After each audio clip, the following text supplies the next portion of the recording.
एक बार वो background music सुनते हैं। उसने वो चाकू अनीता के हाथ से अपने हाथ में लिया। राजन ने फिर राहत की सांस ली। राजन ने एक फूंक मारी और उस मोमबत्ती को बुझा दिया। उस मोमबत्ती के बुझने के बाद उस कमरे में काला घना अंधेरा छा गया। तभी अचानक एक गोली चलने की आवाज आई।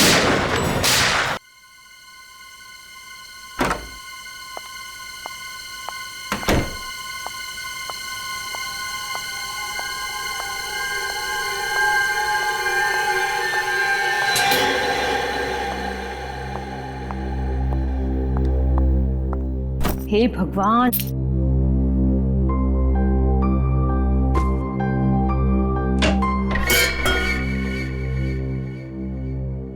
कौन है?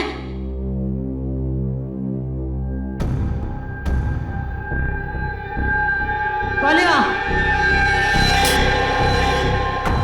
कौन है?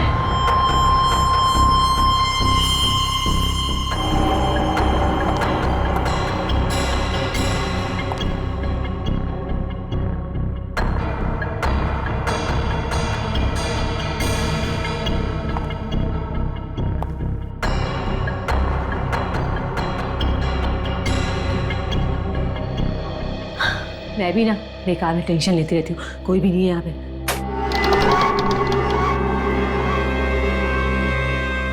कौन है बेडरूम में? कौन है?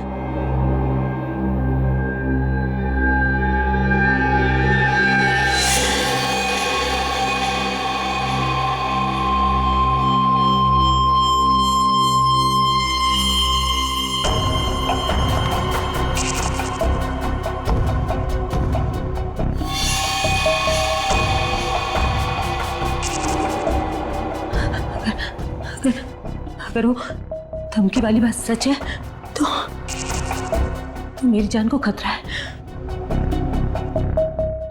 नहीं, मैं तो बेकार में ही डरती रहती हूँ।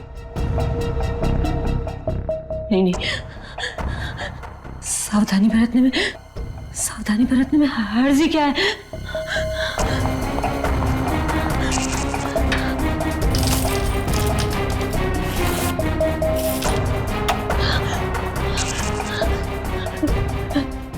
मेरी जान को खतरा है। अगर मुझे कुछ हो जाएगा तो मेरी मौत का जिम्मेदार तुम। छोड़ो इसे। छोड़ दो मुझे। मैं पुलिस बुला लूंगी। छोड़ो।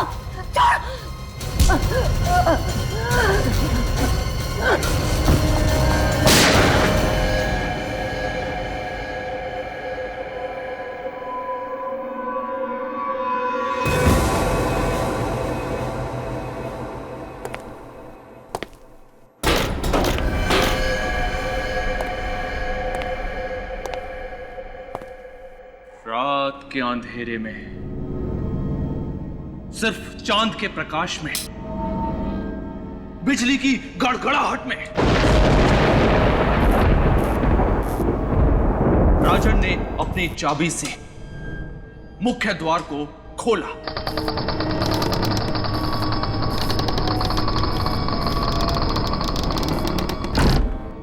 राजन शयन कक्ष की ओर मुड़ा। धीरे धीरे और धीरे वो अपने कदम शयन कक्ष की ओर बढ़ाने लगा। और जैसे ही राजन शयन कक्ष के द्वार तक पहुंचा, तभी अचानक एक हाथ पीछे से उसके कंधे पर आ थमा। राजन की चीख निकल गई। राजन ने पलट कर देखा तो वो उसकी पत्नी अनीता थी। अनीता ने बड़े ही प्यार से राजन से कहा, जानू, हैप्पी बर्थडे। अनीता के हाथ में एक केक था। उस केक के ऊपर एक जलती हुई मोमबत्ती लगी हुई थी। रेखा, तुमने देखा ये लाइट और साउंड वाले आईडी कहाँ हुए? डिस्टर्ब मत करो, सुनने दो। अरे हिट है, खूनी लिबास नावे सारे देश में धूम मचाएगी, देखना।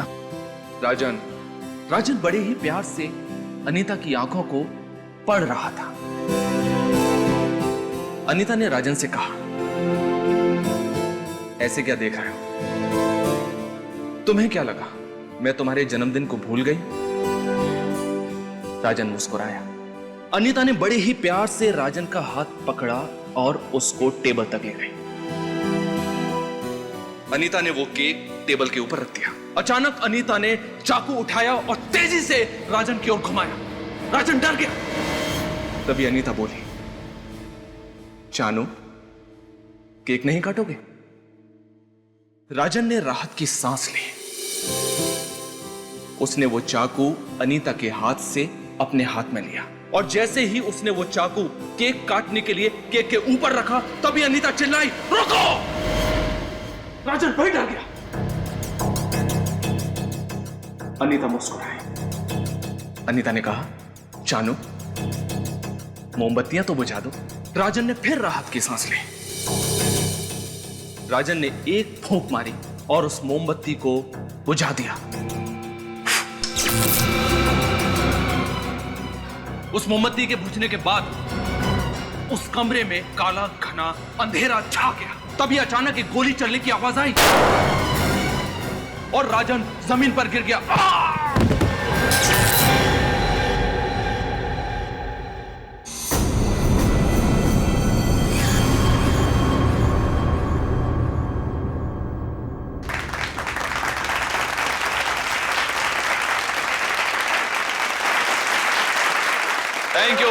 Thank you very much.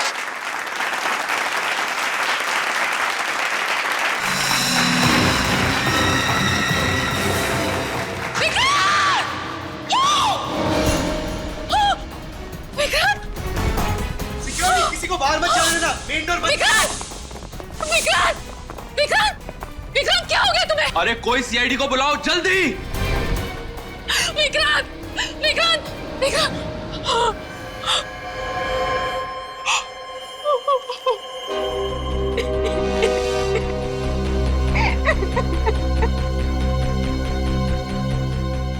ये सब कब हुआ? मैं बताता हूं।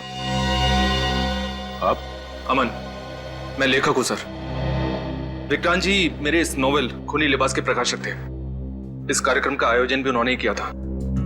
दरअसल आज मेरे इस नए उपन्यास खूनी लिबास का लॉन्च था।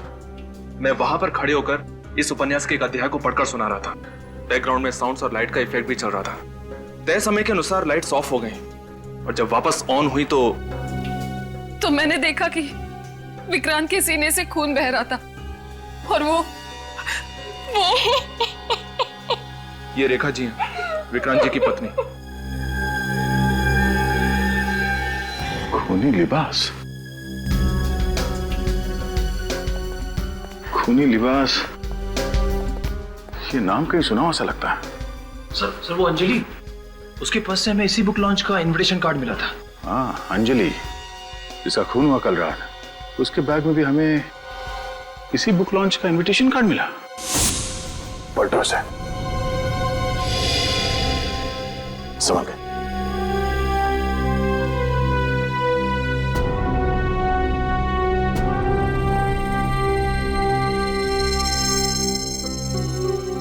तो अंजलि का और उस हमलेवार के बीच में काफी हाथापाई हुई थी। निशाने को देख के लगता है कि अंजलि ने अपने आप को बचाने की पूरी कोशिश की थी। हाँ सर, लेकिन हत्यारे ने बड़ी बेरहमी से इन पर गोली चला दी। दरवाजा टूटा हुआ नहीं है, घर की सारी चीजें, सारा सामान अपनी जगह पे है।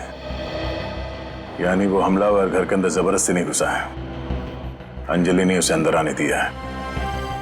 इसका मतलब है कि अंजलि उसे जानती थी।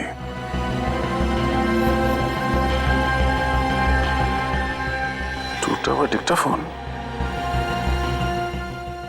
जरूर अंजलि ने इसमें कुछ रिकॉर्ड किया होगा, तभी उस हमलावर ने इसे तोड़ दिया।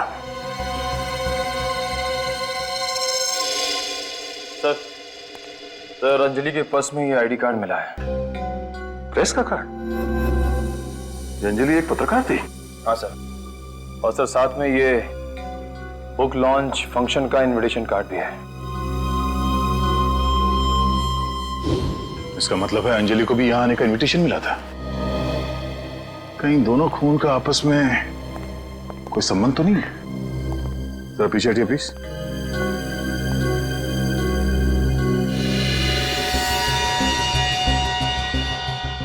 गोली विक्रांत जी के सीने पे लगी, यानी वार सामने से किया गया। जरा ना आगे लो।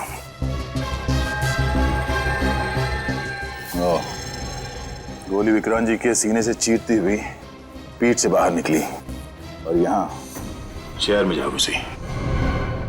सर तब तो गोली बहुत नजदीक से चलाई गई होगी, क्लोज रेंज से। इन्हें नीचे लिटा दो, संभाल के।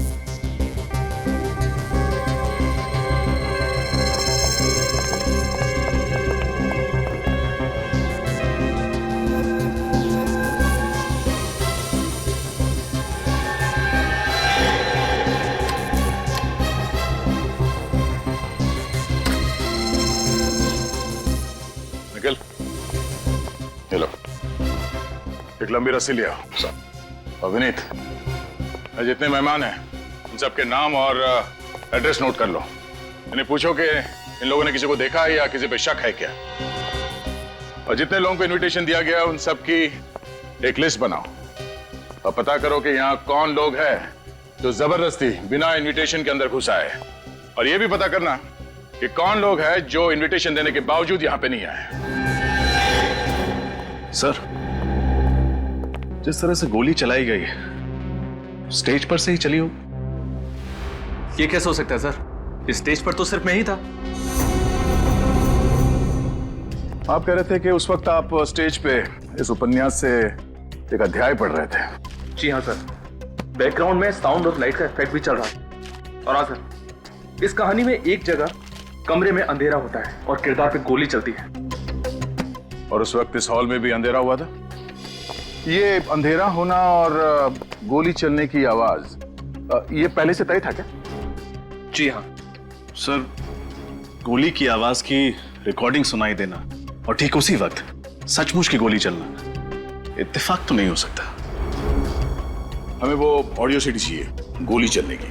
जी हाँ, मिल जाएगी। सर सरसी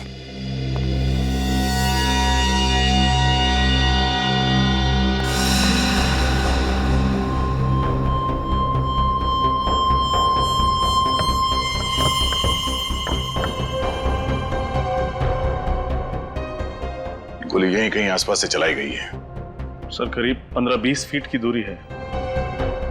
सर हो सकता है खूनी इस पर्दे के पीछे कहीं छिपा हो।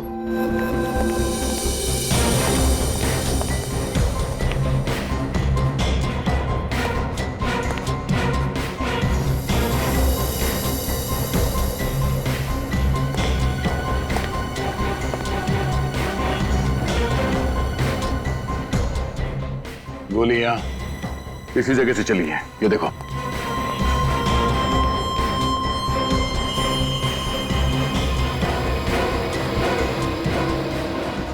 एक मिनट जब हिलना नहीं, हिलना नहीं। किसी के जूतों के निशान है। सर हो सकता है ये निशान खूनी के जूते के हैं। जब ये हादसा हुआ उस वक्त यहाँ बैक स्टेज पे जितने भी लोग थे उन सबको यहाँ बुलाओ। Yes sir. सर ये दो थे यहाँ पर। आप लोग थे जब बाहर हॉल में गोली चली थी? आप लोग यहीं पे थे बैक स्टेज में? जी सर। किसी को यहाँ से भागते हुए देखा बाहर? नहीं सर। नहीं। मैंने देखा सर, एक आदमी जल्दी जल्दी भाग रहा था। आप पहचानते हैं उसे? साहब अंधेरा था साहब, अंधेरे में दिखाई नहीं दिया साहब कुछ। अच्छा, उस आदमी ने क्या पहना हुआ था कुछ याद है? शर्ट, कुर्ता या कुछ और?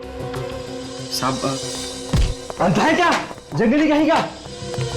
साहब काले रंग का कोट पहना था साहब, और वो जल्दी जल्दी भाग रहा था साहब, और उसने मुझे धक्का दिया साहब, वो धक्का दे के भाग गया साहब।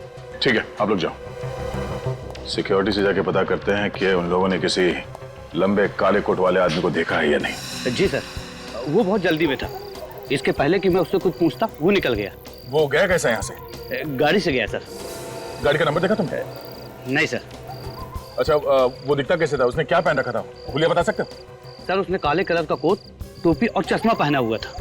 सर अंदर हॉल में भी उस आदमी ने हमें यही हुलिया बताया था। यही वो शख्स है जिसकी हमें तलाश है। तुम उसका स्केच बनवा सकते हो हमारे लिए?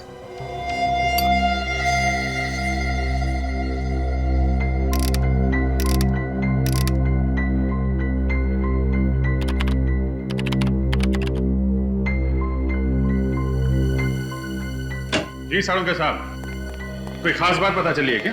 खास बात यह है अभिजीत कि 2 बुलेट्स आप लोग देख रहे हैं, इसमें से ये वाली बुलेट मुझे अंजलि की बॉडी में से मिली है और ये बुलेट मुझे विक्रांत की बॉडी में से मिली है और दोनों बुलेट .32 कैलिबर की गन से चली है।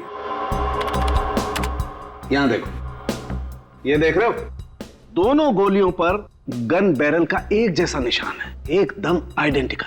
इसका मतलब अंजलि और विक्रांत को एक ही गन से मारा गया है। मिस्टर विक्रांत उस उपन्यास खूनी लिबास के प्रकाशक थे और अंजलि उस बुक लॉन्च में आने वाली थी मगर पहुंची नहीं। दोनों को एक ही गन से मारा गया है, मतलब दोनों का खूनी कोई एक ही है। मगर एक बात समझ में नहीं आ रही सर, खूनी ने ठीक उसी वक्त गोली कैसे चलाई जिस वक्त फंक्शन के बैकग्राउंड म्यूजिक में गोली चलने की आवाज थी? एक बार वो बैकग्राउंड म्यूजिक सुनते हैं। उसने वो चाकू अनीता के हाथ से अपने हाथ में लिया। राजन ने फिर राहत की सांस ली। राजन ने एक फूंक मारी और उस मोमबत्ती को बुझा दिया। उस मोमबत्ती के बुझने के बाद उस कमरे में काला घना अंधेरा छा गया। तभी अचानक एक गोली चलने की आवाज आई और राजन जमीन पर गिर गया। हाँ यार, थोड़ी मिस हो गई है, फिर से ट्राई करता हूं। सचिन, फिर से मुझे काउंट करना। और उस मोमबत्ती को बुझा दिया। उस मोमबत्ती के बुझने के बाद उस कमरे में काला घना अंधेरा छा गया। तभी अचानक एक गोली चलने की आवाज आई और राजन जमीन पर गिर गया।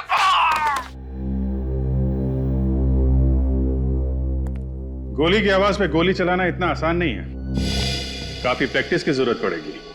और हत्यारे ने उसी वक्त गोली चलाई जिस वक्त उसने सीढ़ी से गोली की आवाज सुनी। अपना टाइमिंग सही करने के लिए उसने काफी प्रैक्टिस की होगी। और प्रैक्टिस करने के लिए उसे इस सीढ़ी की जरूरत तो जरूर पड़ी होगी। हाँ, और बिना सीढ़ी के तो प्रैक्टिस कर नहीं सकता था। पता लगाओ ये सीडी किस रिकॉर्डिंग स्टूडियो में तैयार की गई है और किस किस को दी गई है। सर बुक लॉन्च फंक्शन की गेस्ट लिस्ट चेक की तो पता चला कि 5 गेस्ट थे जो इस फंक्शन में नहीं आए। अच्छा, और क्यों नहीं आए थे? सर 4 लोगों ने तो पहले ही ऑर्गेनाइजर को इन्फॉर्म कर दिया था कि वो लोग नहीं आ पाएंगे, लेकिन एक गेस्ट ने ऐन वक्त पर अपना इनविटेशन कैंसिल कर दिया। और वो कौन है? विक्रांत जी की सेक्रेटरी स्नेहा। स्नेहा जी? मैं उस रात वीएन हॉस्पिटल में थी। मेरे भाई का ऑपरेशन था, वो अब भी सीरियस है। आप चाहें तो वीएन हॉस्पिटल जाकर इंक्वायरी कर सकते हैं। मैंने इस बारे में विक्रांत सर को भी बताया था। नेहा जी, ये बताइए कि विक्रांत जी की किसी के साथ कोई दुश्मनी थी, कोई कॉम्पिटिटर उनका? दुश्मन का तो पता नहीं, लेकिन वो कुछ दिनों से परेशान बहुत थे। क्यों? पूछा था लेकिन उन्होंने बताया नहीं। लेकिन हाँ, मैंने उन्हें फोन पर किसी से टेंशन में बात करते हुए सुना था। क्या बात कर रहे थे वो, सुना आपने? हाँ, वो बार बार अमन का नाम ले रहे थे। अमन? अच्छा, अब ये बताइए कि बुक लॉन्च फंक्शन के दौरान नरेशन के साथ साथ साउंड इफेक्ट्स का आइडिया किसका था? जी, वो विक्रांत जी का ही आइडिया था। वो चाहते थे कि बैकग्राउंड में एक माहौल सा बने और इसीलिए मैंने सीडी की 3 कॉपीज भी बनाई थी। 3 सीडीज? मगर वहाँ ऑडिटोरियम में तो हमें सिर्फ 2 ही सीडी मिली थी। ये 3 सीडीज किस किस के लिए? एक विक्रांत सर के लिए, अमन के लिए और एक अपने लिए। ओह, क्या आप हमें ये ऑडियो सीडी दे सकती हैं?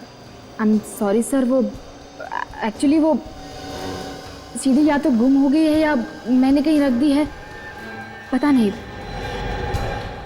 Am sorry sir. आपकी सीडी की कॉपी बुक लॉन्च से पहले चोरी हुई थी या बाद में?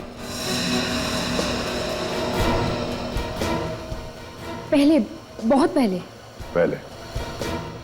थैंक यू स्नेहा जी। अगर आपसे कोई और सवाल पूछना हो तो हम आपको फिर से तकलीफ देंगे। Thank you. सर, ये तीसरी सीडी का राज क्या है, समझ नहीं आया। कहीं किसी ने सीडी चुरा तो नहीं ली? लेकिन क्यों, कौन करेगा ऐसा? यही पता लगाना पड़ेगा हमें। पहले इस अमन से मिलते हैं। Thank you very much. Thank you very much sir. Thank you.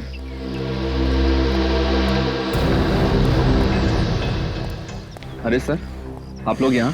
हमें पता चला कि आप पत्रकारों को इंटरव्यू दे रहे हैं, तो सोचा लगे आज क्यों ना हम भी कुछ सवाल पूछ लें आपसे।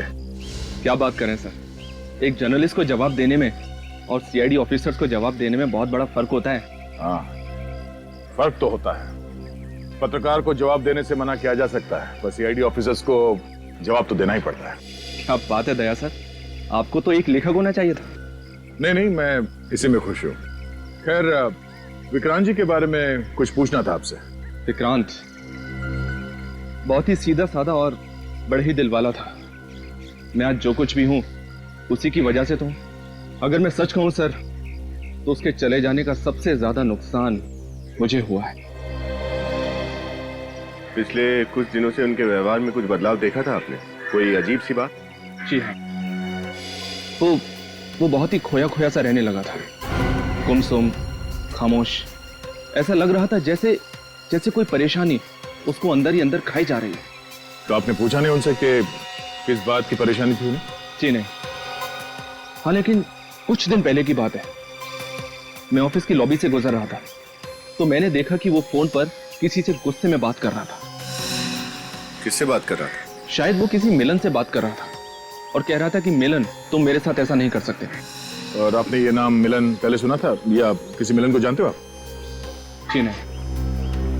Thank you. तो स्नेहा कह रही थी कि उसने विक्रांत को किससे फोन पर बात करते समय अमन का नाम लिया, और ये अमन कह रहा है कि उसने मिलन का नाम लिया। विनीत, एक काम करो, विक्रांत जी के मोबाइल से मिलन का नंबर निकालो और फिर उसका एड्रेस।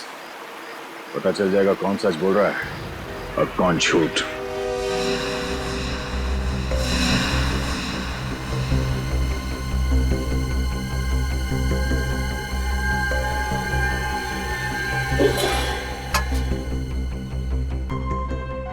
फैन चल रहा है, अलमारी खुली हुई है, खाना वैसा का वैसा है, खिड़की भी खुली हुई है। मतलब ये जल्दी जल्दी में भागा यहां से, तो जरूर हमारे लिए कुछ छोड़ के गया होगा। चेक करो घर को।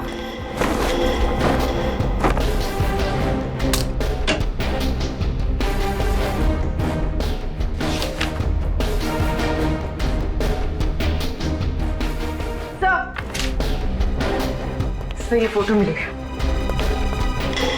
ये?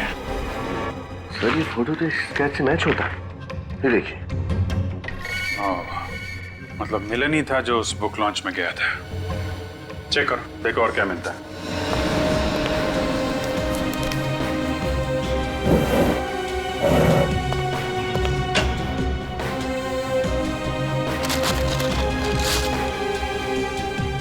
सर, अमिन, सर ये देखिए, चश्मा।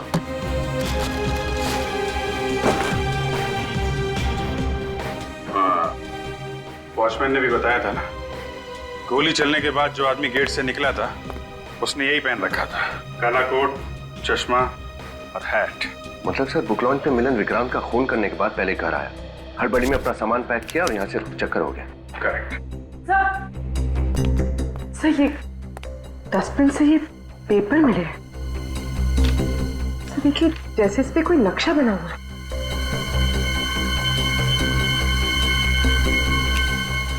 नक्शा ही लग रहा है। जोड़ो इसे।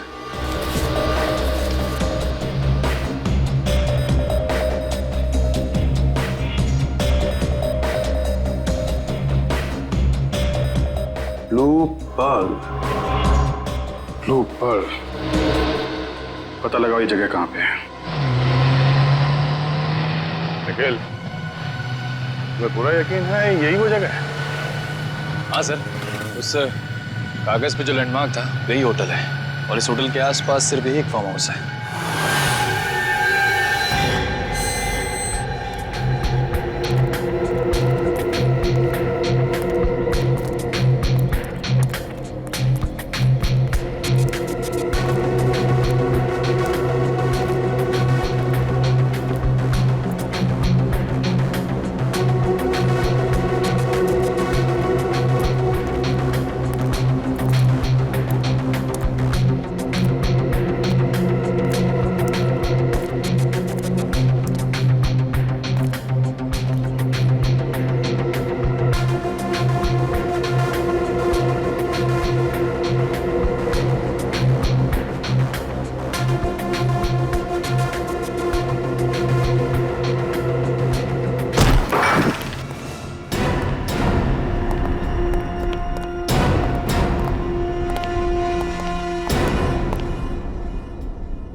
निखिल, अंदर कमरे की तलाशी लो।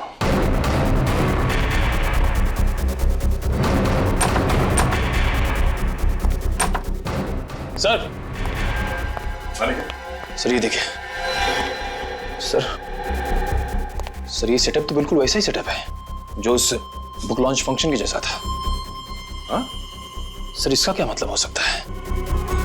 इसका मतलब ये कि खूनी काफी अरसे से ये खून करने की प्लानिंग कर रहा था। उसे उस जगह का पूरा लेआउट पता था। उसे ये भी मालूम था कि उस फंक्शन में विक्रांत जी कहां बैठे होंगे।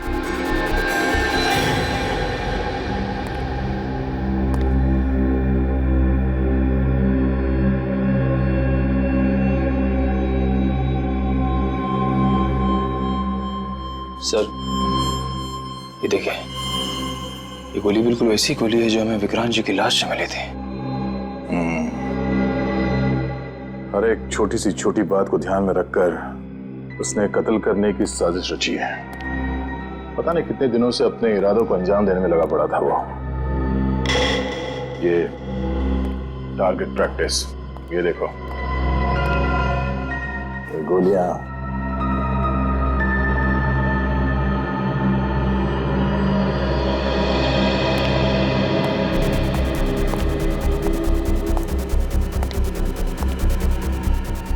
सीडी पे म्यूजिक सिस्टम। राजन ने एक फूंक मारी और उस मोमबत्ती को बुझा दिया।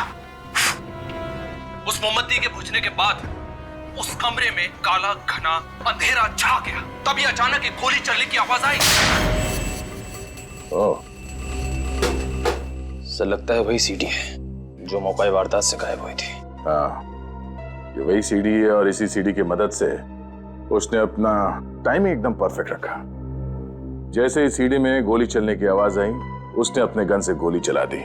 और इस टारगेट को देखो, ये इतने सारे छेद हैं। यानी टाइमिंग परफेक्ट रखने के लिए उसने बहुत प्रैक्टिस की थी, टारगेट प्रैक्टिस। और सर इसीलिए उसने ये पर्दे और खिड़कियां सब बंद करके रखा, ताकि जब वो गोली चलाने की प्रैक्टिस करे तो ना उसे कोई सुन सके ना देख सके। निखिल, आसपास जाके पता करो कि ये फार्म हाउस किसका है।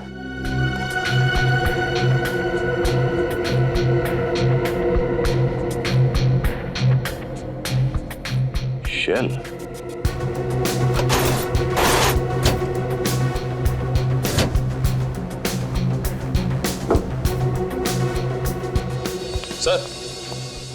सर जो बात पता चली आप सुनेंगे तो हैरान हो जाएंगे। क्या? सर ये फार्म हाउस विक्रांत जी की वाइफ रेखा के नाम पे है। रेखा? मैं सच कह रही हूँ, मेरे ही फार्म हाउस पर मेरे ही पति के मर्डर की प्लानिंग चल रही थी। इसके बारे में मुझे कुछ भी नहीं पता था।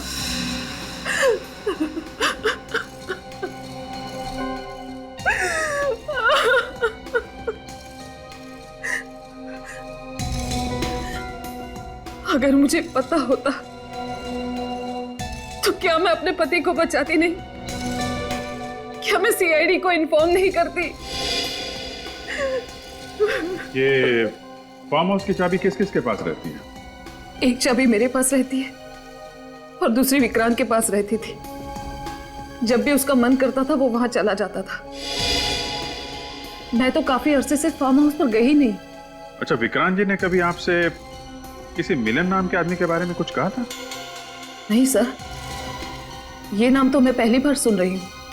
क्या आपने हाल फिलहाल विक्रांत जी के बर्ताव में कुछ बदलाव देखा? हाँ, काफी समय से विक्रांत का बर्ताव अजीब सा हो गया था। वो कहाँ जाता है, किससे बात करता है, कभी कुछ नहीं बताता था। सुबह भी जल्दी निकल जाता था और रात को भी देर से लौटता था। तो आपने उनसे पूछा नहीं? बहुत बार पूछा, लेकिन उसने तो मेरे सारे सवालों का जवाब देना ही बंद कर दिया था। जब भी कुछ पूछो बस चुप रहता था। ठीक है रेखा जी, अभी आप जा सकती हैं। जरूरत पड़ेगी तो आपको दोबारा बुलाएंगे।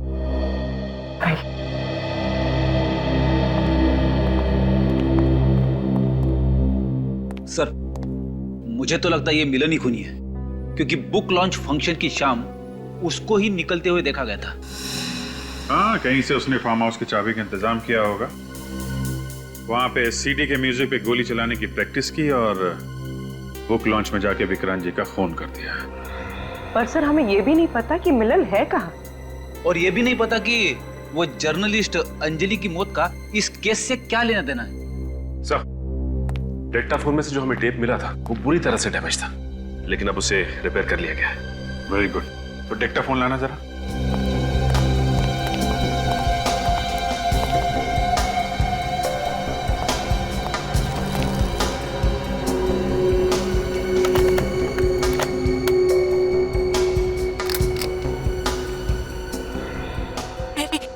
मेरी जान को खतरा है। मैं मार्वे रोड फ्लैट नंबर 5 में मछुआरी गली में रहती हूँ। अगर मुझे कुछ हो जाएगा तो मेरी मौत का जिम्मेदार। जान को खतरा? फिर से रिमाइंड करो।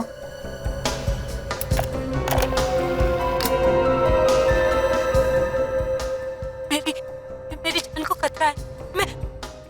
मेरी जान को खतरा है। मैं मार्वे रोड फ्लैट नंबर 5 में मछुआरी गली में रहती हूँ। मेरी मौत का जिम्मेदार। Marve road flat number 5। तो फिर से चलो। मेरी जान को खतरा है। मैं मार्वे रोड फ्लैट नंबर 5 में मछुआरी गली में रहती हूँ। हाँ सर, तो फ्लैट नंबर 5 मार्वे रोड मछुआरों की कॉलोनी के पास। टेप से दो बातें तो पता चली हैं। अंजलि की जान को खतरा था और मरने से पहले उसने एड्रेस बताया था फ्लैट नंबर 5 मार्वे रोड मछुआरों की कॉलोनी के पास। देखते हैं कौन रहता है इस एड्रेस में। जी हम सीआईडी से आपसे कुछ पूछना चाहते हैं। माफ कीजिए, हमने आपका नाम नहीं पूछा। मृदुला। मृदुला? मृदुला जी आप अकेली रहती हैं? हाँ, नहीं मतलब मेरे पति के साथ शैलेश, लेकिन फिलहाल वो किसी काम के सिलसिले में 3 महीनों के लिए हमारे गांव गए हैं। ओह अच्छा। आप किसी अंजलि को जानती हैं? अंजलि? एक सेकंड, ये है उसकी फोटो। कौन? अंजलि एक पत्रकार थे। जी नहीं, एक्चुअली मैं घर से बाहर सिर्फ सब्जी खरीदने के लिए निकलती हूँ। मैं किसी पत्रकार को नहीं जानती। सब्जी भाजी खरीदने जब घर से बाहर जाती हैं तो शायद आपने कहीं इसे देखा हो, इसके बारे में सुना हो। जी नहीं।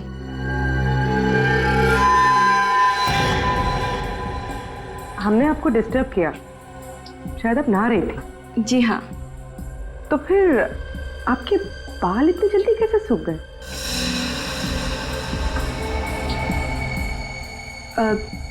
जी वो मैं शैम्पू करने जा ही रही थी, तब आप लोग आ गए।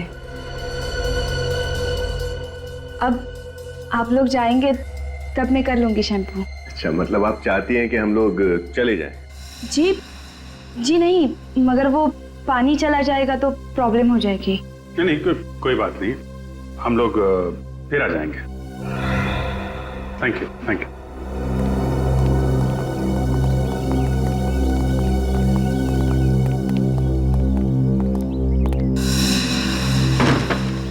झूठ बोल रही है। हाँ सर, वो शैम्पू वाली बात तो झूठी थी। जानबूझ के दरवाजा खोलने में देर लगाई। शैम्पू का तो सिर्फ बहाना था। लेकिन सर ऐसा किया क्यों होगा इन्होंने? हॉल की दीवार पे एक जगह खाली थी।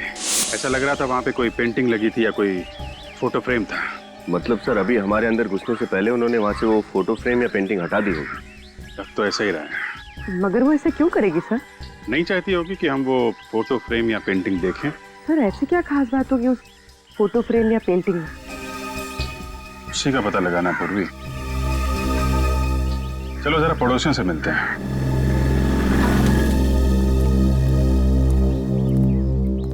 एक्सक्यूज मी भाई साहब। देखिए हम लोग सीआईडी से हैं। आप यहीं आसपास रहते हैं? हाँ सर, ये वाला घर मेरा है।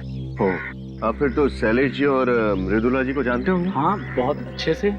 कितना जानते हैं उनके बारे में? I mean, उनके बारे में ऐसी कोई बात जो आपको खटकती हो, कुछ अजीब लगता हो उनके बारे में?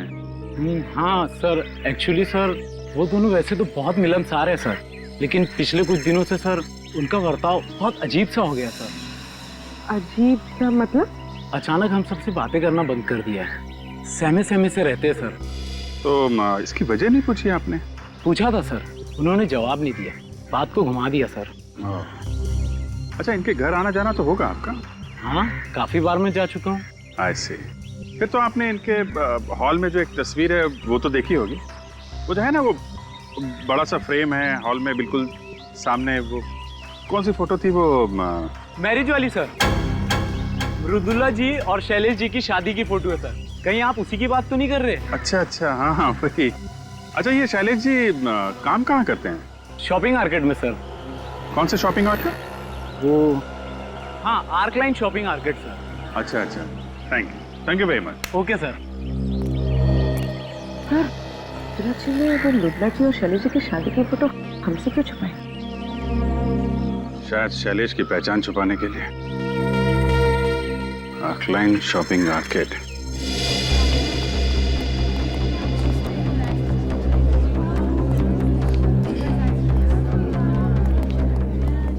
Welcome sir. तो ये क्या चाहिए आपको? क्या चाहिए नहीं, ये पूछे कि कौन चाहिए। कौन चाहिए? शैलेश, जो यहाँ काम करता है। तो शैलेश, वो तो यहाँ काम करता था, उसने तो नौकरी छोड़ दी। कितना टाइम हुआ उसे काम छोड़े हुए? ये कोई 3 महीने हुए होंगे। 3 महीने?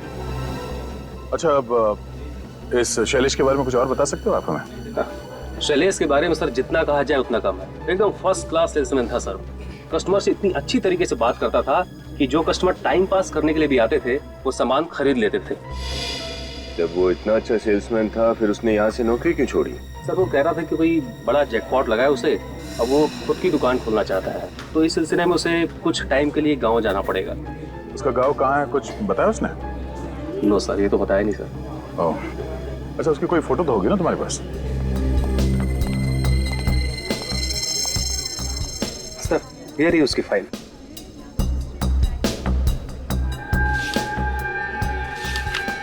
ओह, ये शैलेश पकड़ ले इसे सर। नहीं, अभी नहीं, एक और काम करना बाकी है।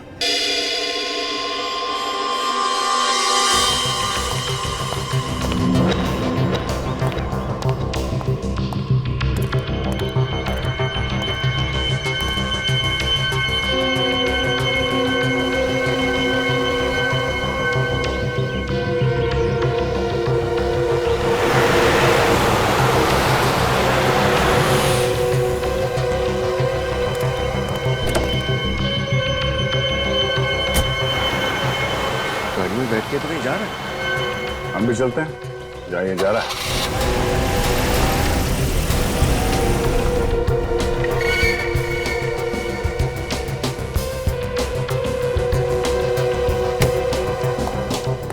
अमन, अब मैं और बर्दाश्त नहीं कर सकता। मेरे पैसे दे दो, उसके बाद मैं तुम्हारे सामने कभी नहीं आऊंगा। दे तो दिए पैसे, अब और पैसे कहां से लाऊं? तुम मुझे बेवकूफ समझते हो क्या? मुझे यह नहीं मालूम कि तुम्हारा कौन सा बड़ा चक्कर चल रहा है? अरे कोई बड़ा चक्कर नहीं चल रहा है यार, मेरा विश्वास करो। और हाँ, जितने पैसे तय हुए थे वो सब के सब मैं तुम्हें दे चुका हूं। अब मुझे परेशान करना बंद करो प्लीज। तुम बकवास बंद करो, बहुत हो चुका। तुम ऐसे नहीं मानोगे। मिलन, देखो ये गन, प्लीज ये गन मत चलाना। हाँ, तुम गोली नहीं चला सकते। हम शांति से बैठकर बात करते हैं ना। अरे तुम्हें जितना पैसा चाहिए उतना पैसा मैं तुम्हें दूंगा, मैं वादा करता हूं तुमसे। लेकिन प्लीज ये गन नीचे कर दो। हाँ, गन नीचे कर दो। ये बंदूक मुझे बहुत पहले निकाल लेनी चाहिए थी, लेट हो गए। सीआईडी हमेशा ही टाइम से पहुंचती है। हाथ ऊपर कर, हिलना नहीं। गंदा। अच्छा हुआ सर आप लोग आ गए, इस पागल आदमी से मुझे बचा लीजिए। घबराने की कोई जरूरत नहीं है अमन, अब तुम्हें कुछ नहीं होगा। शुक्रिया सर, बहुत बहुत शुक्रिया, आप लोगों ने मेरी जान बचा ली। निखिल, हथकड़ी लगाकर हिरासत में ले लो। सर मैंने क्या किया है सर? सर मेरा कोई कसूर नहीं है, मुझे गिरफ्तार मत करिए सर।